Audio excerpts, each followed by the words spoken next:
তথা তৃণমূল কংগ্রেসের দলনেত্রী মমতা বন্দ্যোপাধ্যায়ের জন্মদিনে এবার কালী মন্দিরে পুজো দিয়ে জন্মদিন পালন করলেন পুরুলিয়া জেলার রঘুনাথপুর ১ নম্বর ব্লকের তৃণমূল কংগ্রেসের শ্রমিক সংগঠনের সভাপতি তুফান কুমার রায়। এদিন তিনি আদ্রার লোয়ার বেনিয়াশোলের আনুষ্ঠানিকভাবে কালী মন্দিরে যজ্ঞ অনুষ্ঠানের মধ্য দিয়ে দিনটি পালন করেন। তারপরেই কেক কেটে আনন্দঘন পরিবেশে নাচ গানের মাধ্যমে মুখ্যমন্ত্রীর জন্মদিন উদযাপন করা হয়। এছাড়াও সমাজসেবার দৃষ্টান্ত রেখে আদ্রা বাজার এলাকায় অসহায় ও দুস্থ মানুষজনের মধ্যে নতুন শীতবস্ত্র বিতরণ করা হয়। এই মানবিক উদ্যোগের মাধ্যমে শীতের সময়ে প্রয়োজনীয় সহায়তা পৌঁছে দিয়ে সাধারণ মানুষের পাশে থাকার বার্তা দেন তুফান কুমার রায় ও তৃণমূল কংগ্রেসের কর্মীরা।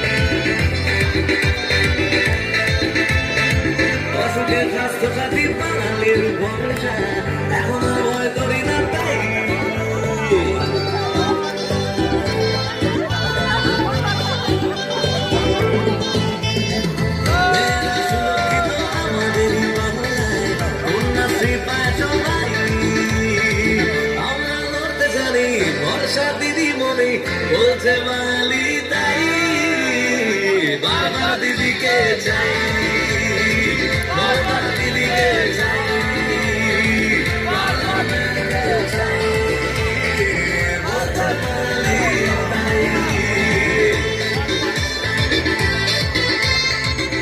মুখ্যমন্ত্রীর আজ জন্মদিন, সেই জন্যে আমরা আজকে মায়ের কাছে আমার দিদি যেন সুস্থ থাকে, ভালো থাকে, যেরকম আমাদের গরিব মানুষের সবসময় পাশে দিদি থাকছে, সে সময় সবসময় যেমন দিদি সুস্থ থাকে, সবসময় গরিব মানুষের পাশে থাকে।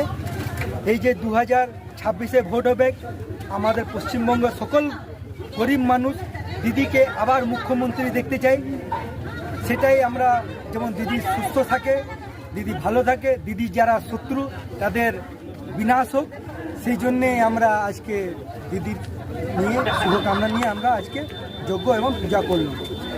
একই সঙ্গে দেখলাম দুস্থ মানুষদের পাশেও দাঁড়ালেন কম্বল বিতরণের মধ্য দিয়ে।